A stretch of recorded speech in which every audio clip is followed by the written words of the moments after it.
de la audiencia algo, digamos, un espectáculo.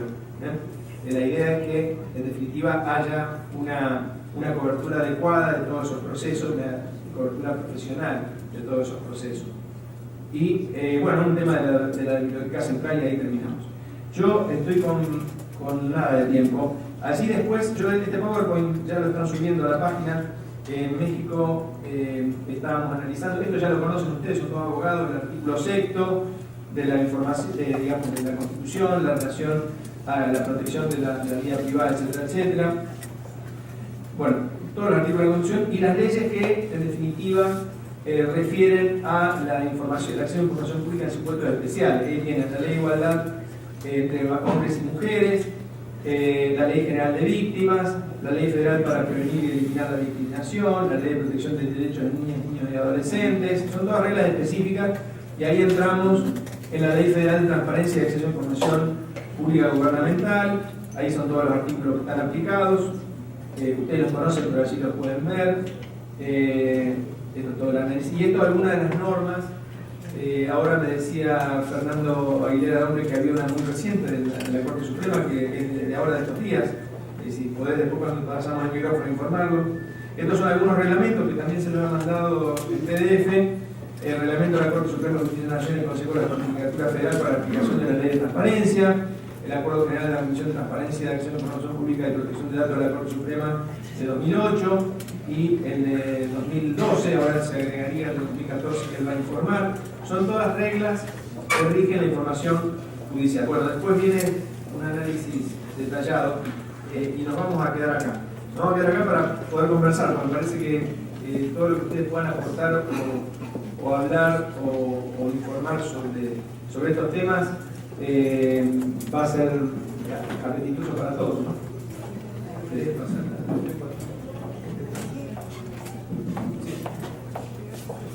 Gracias.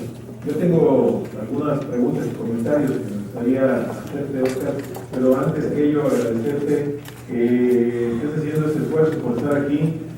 Sabemos que tu itinerario ha sido bastante, te ha exigido mucho y que hayas hecho este espacio para poder acompañarnos en la ciudad de Jalapa, en el estado de Veracruz, ha sido un gran honor, pero sé que sabemos que estás haciendo un esfuerzo y te lo agradecemos enormemente, porque bueno, tú has estado muy socorrido en varios países para poder dar estos temas y bueno, queremos aprovechar esta oportunidad que nos estás dando.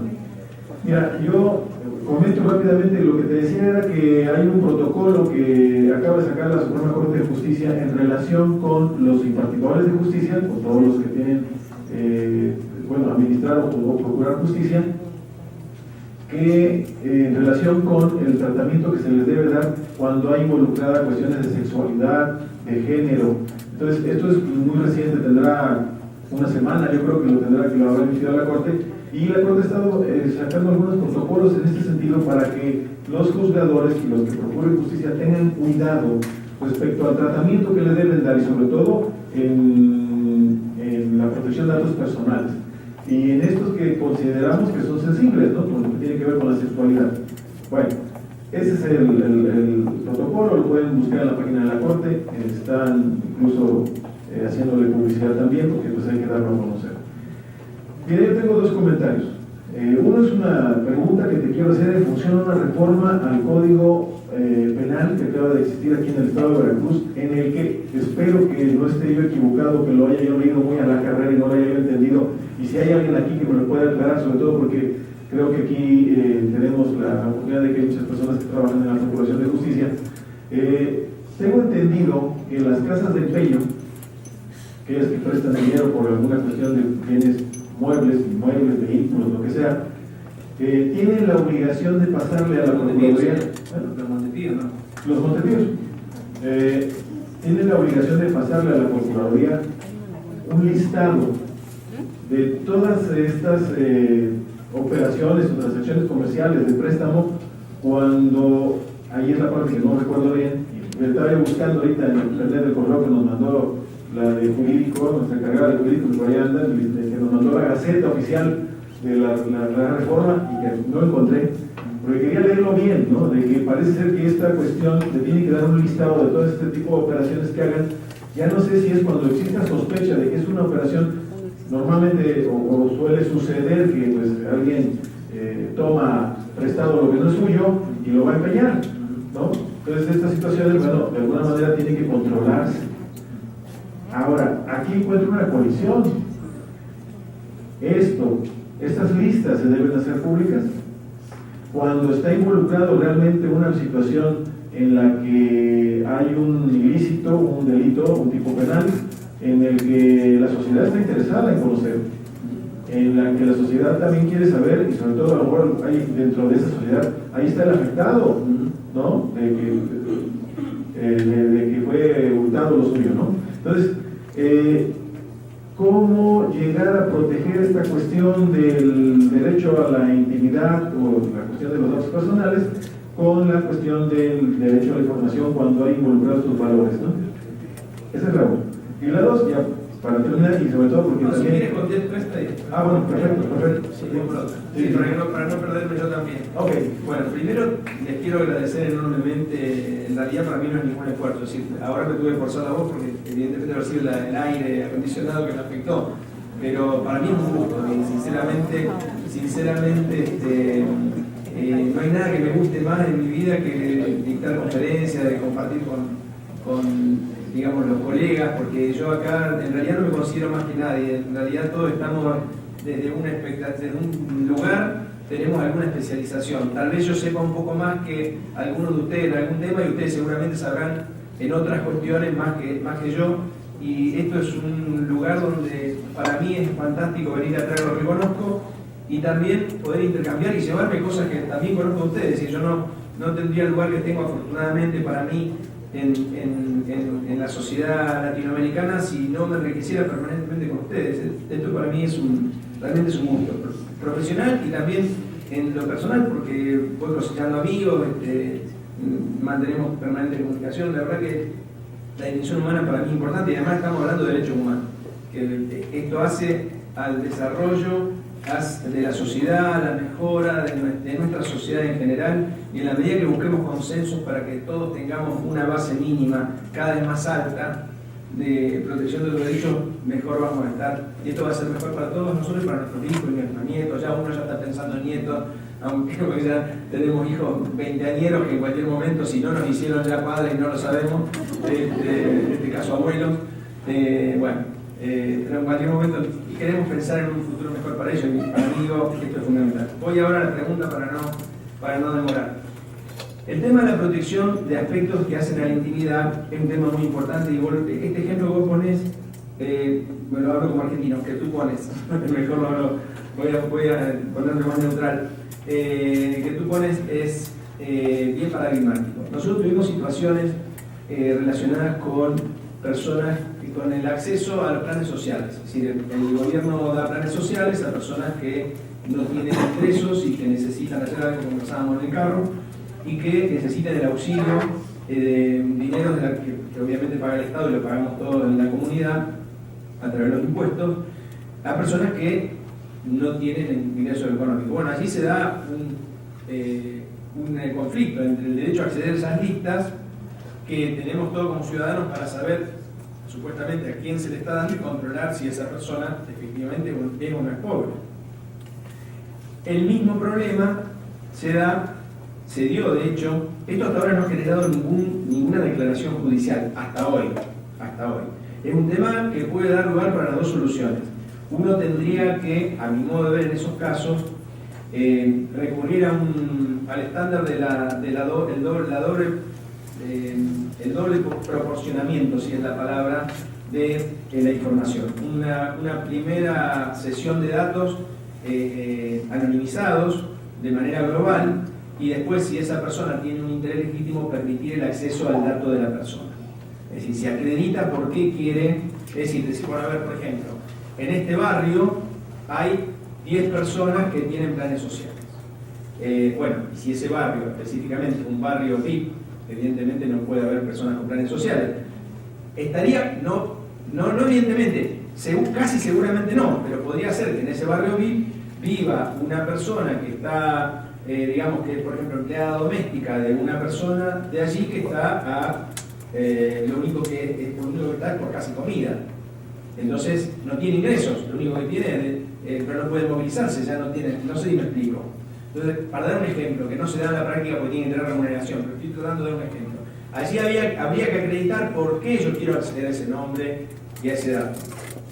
En Rosario se dio la situación de un concejal que pidió información sobre un concejal discapacitado, le falta una mano, y pidió información, es decir, en realidad no por curiosidad, sino para ver si el Estado municipal cumplía con un cupo mínimo para discapacitados que tenía que tener, pidió información de quiénes eran y en dónde estaban aquellos discapacitados que trabajaban en la Municipalidad de Rosario. Y así ese caso no terminó, digamos, no llegó a la sede judicial porque se resolvió bien. Claro, aquí él mismo era discapacitado y no había una morbosidad, es decir, el interés que él tenía era como legislador y como discapacitado mismo para ver si efectivamente se cumplía con esto. Lo que se dijo acá, se hizo una consulta, porque esto no estaba regulado, pasó hace más de 10 años, se hizo una consulta así un poco extraoficial con alguno de esas personas discapacitadas y ellos no querían. Pero no querían porque hubiera ninguna ilegalidad, porque algunas discapacidades no eran visibles, no eran ostensibles, eran ciertas, no eran ostensibles. Entonces lo que nosotros decidimos, yo estaba en la Dirección de Asuntos Políticos allí, fue proporcionar primero un listado con certificado de discapacidad, para ver si eso satisfacía el interés del concejal y él se dio por satisfecho con eso. ¿Por qué? Porque lo que quería saber no era el nombre, en realidad pidió el listado, pero lo que a él le interesaba era saber si la municipalidad estaba cumpliendo y efectivamente, como era un certificado de discapacidad oficial, no había más nada que decir. Ahora, si él justificaba que decía, bueno, no, ahora no quiero acceder porque en realidad hay certificados que están falsificados, ahí ya se quedaba. ¿Me explico? Hay que ver si uno puede tener, si da para tener un escalonamiento de la información que da, si eso satisface o no satisface. Si no da la situación hay que resolver por el bien jurídico que esté, que uno pueda, como dicen las reglas, ¿no? En algunos casos prevalece uno y en otros casos hay que ponderar. Y a veces, en el caso que pones tú, en realidad la solución es intermedia, no es ni dar ni no dar, sino que algo hay que dar y algo hay que no dar. Acá, ¿cuál es el objetivo? Uno tiene que ver la finalidad. La finalidad es coherente y está bien. Me parece que la finalidad de que quien investiga un delito penal o los delitos penales contra la propiedad tenga herramientas para determinar si determinadas personas han podido cometer ese delito o de esa manera con la entrada de información prevenir que se utilice ese mecanismo de comercialización de la mercadería robada. Eso está bien, o sea, la justificación de que haya un listado y se entregue a alguien que investiga esto previsto en una ley y con la debida confidencialidad no está mal, porque en definitiva está cumpliendo con su función. El problema es si eso puede ser accesible al público en general, y yo creo que en este punto no debe ser accesible al público en general, salvo que se explique un interés legítimo. Es decir, el público en general, ¿qué le podría interesar al público en general? Me pongo por ejemplo, sí, saber cuáles son los productos que se comercializan. Eso sí, una información que pueda ayudar a conocer qué productos tiene que proteger, por ejemplo. ¿Y qué otra cosa me interesa a mí como público en general y en realidad como público individual? Si a mí me robaron una laptop, yo quiero acceder a dónde se han vendido laptops de esta marca. Porque probablemente yo pueda ser el que investigue y le lleve al investigador el dato de que esa laptop la vendió tal persona en tal lugar. Porque hay muchos delitos que ustedes bien saben que el Poder Judicial, la Procuración, el Ministerio Público, los fiscales no tienen capacidad de investigar, y sobre todo si son delitos menores. Pero la verdad es que uno, a la medida que avanzan los años, va entendiendo que cuando no se combaten los delitos menores, se incrementan los delitos mayores precisamente por el nivel de impunidad que hay. Por lo tanto, si uno puede agarrar al que se roba una bicicleta, seguramente el que hoy roba una bicicleta, mañana va a robar un auto, un carro, y después de robarse un carro se va a robar un avión. Lo digo de una manera exagerada, pero trasladada en otras cosas, si nosotros dejamos impunes delitos menores, en realidad le estamos promocionando, o si no promocionamos, por lo menos estamos consintiendo que haya más delincuencia en general. Por lo tanto, creo que lo que hay que ver es el principio de proporcionalidad y el principio de finalidad. Entonces yo diría, en tu caso, lo que preguntas es si al investigador, que además tiene la obligación, no es que va a intentar por bien, no puede trasladárselo a cualquiera. El investigador está limitado también por el principio de cesión, no puede cedérselo a cualquiera.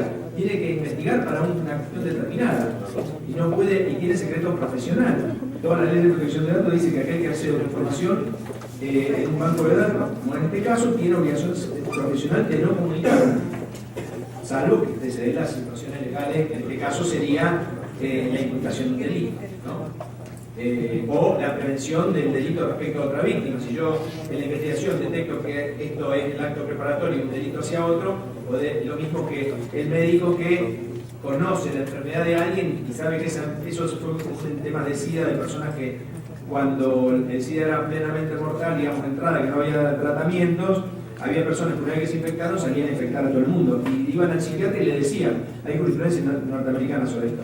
Y sí, yo ahora voy ya de revancha voy a infectar a todo el que pueda. Y entonces el psiquiatra tenía la obligación de advertir a las víctimas potenciales. Esto, bueno, son temas que, bueno, son las excepciones, pero en principio está el deber de confidencialidad. No sé si más o menos concordamos. La otra.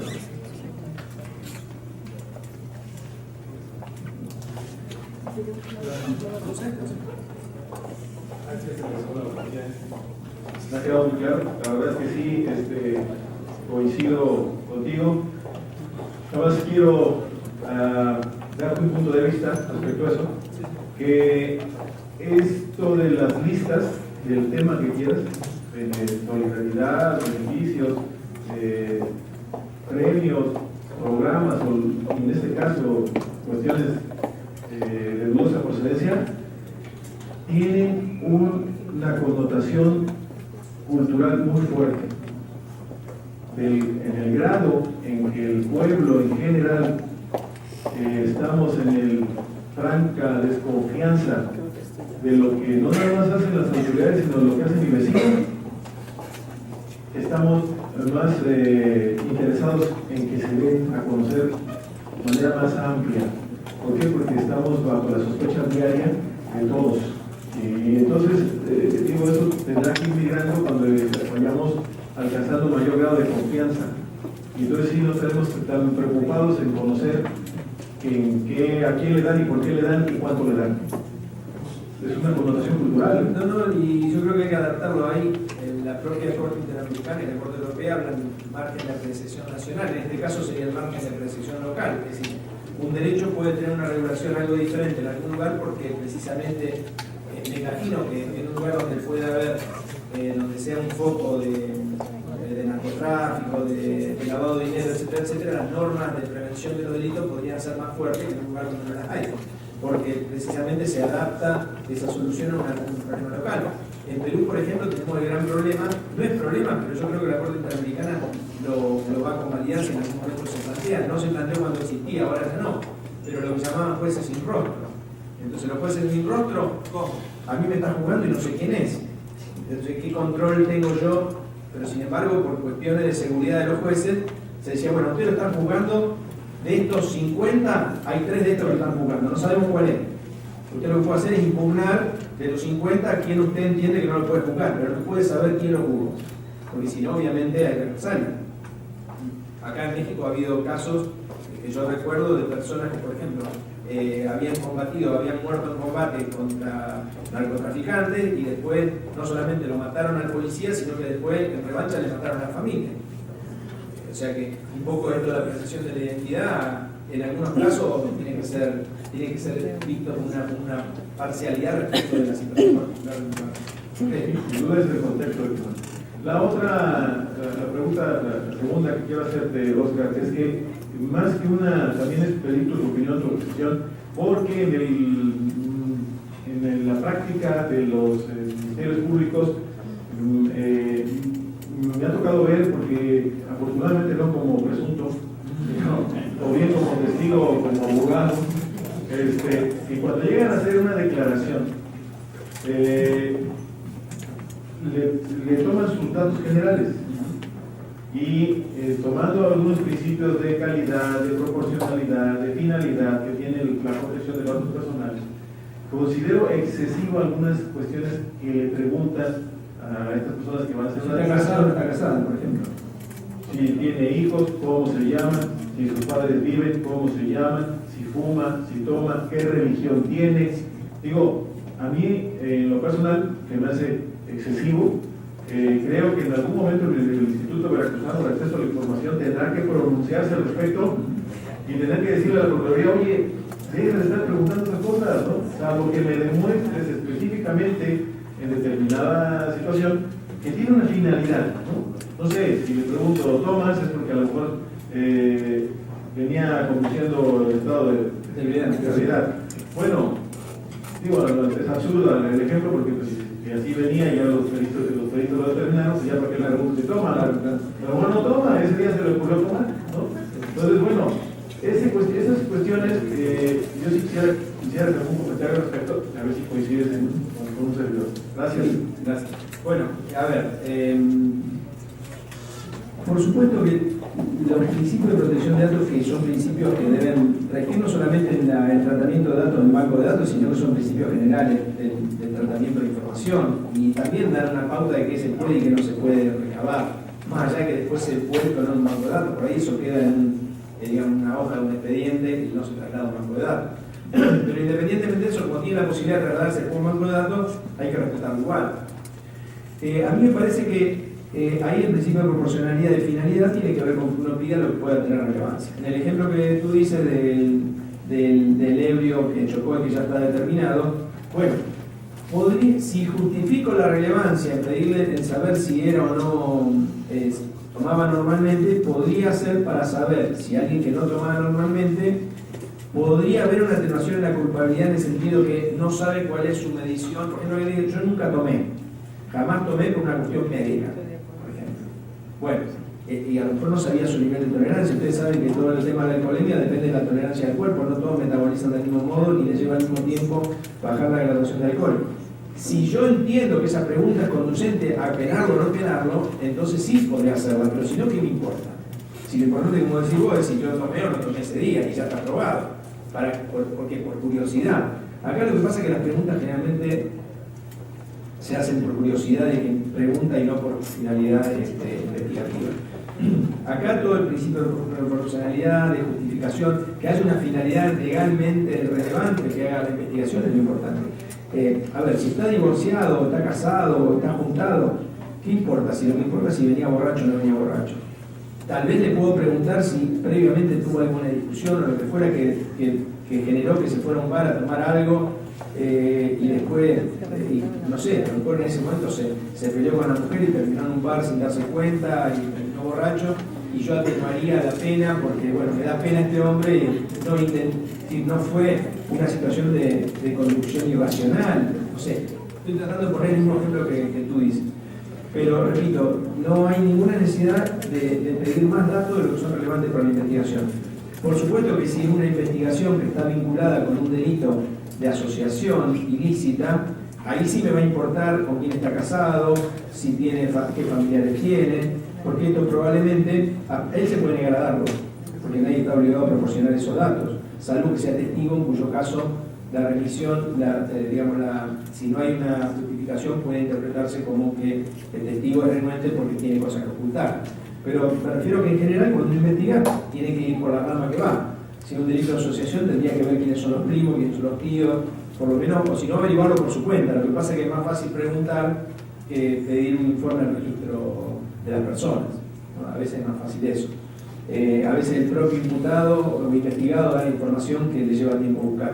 Pero repito, más allá de esa práctica, lo lógico es que uno siempre centre la pregunta y el recopilar esa información en el expediente con lo relacionado estrictamente con la finalidad.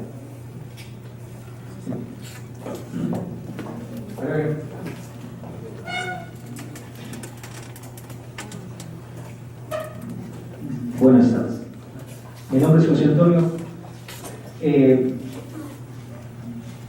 Mi intervención es en el sentido de que quisiera conocer su opinión, atendiendo a la difícil línea del derecho al ejercicio del trabajo de la información y la protección de datos personales en tratándose de la Procuración de Justicia.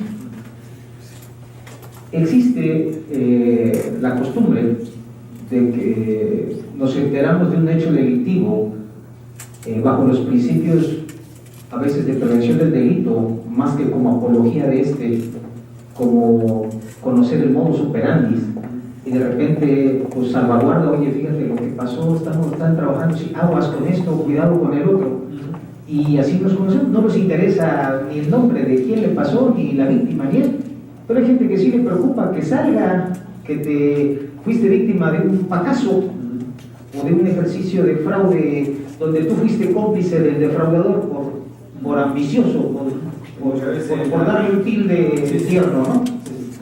Entonces, pues está bien que se enteren cómo funciona, pero no quiero que salga mi nombre. ¿Cómo lo evito si está el periodista ahí? ¿O cómo lo evito si existe una política que no está escrita, y en el careo lo niego, donde pues le pasas el dato al periodista? O la otra, donde el periodista tiene el radio de la policía y llega antes que las autoridades investigadoras. Pues es más, hay muchas autoridades investigadoras que se han procurado de la información a veces relevante gracias a que le pregunta al periodista, oye, ¿y aquí cómo ves? ¿Qué crees que pasó aquí? Y saben la historia desde antes, ya se la saben, ya ni van. Incluso te dicen, eso no vayas porque ahí está metida la delincuencia organizada, ¿no? Bueno, sucedió.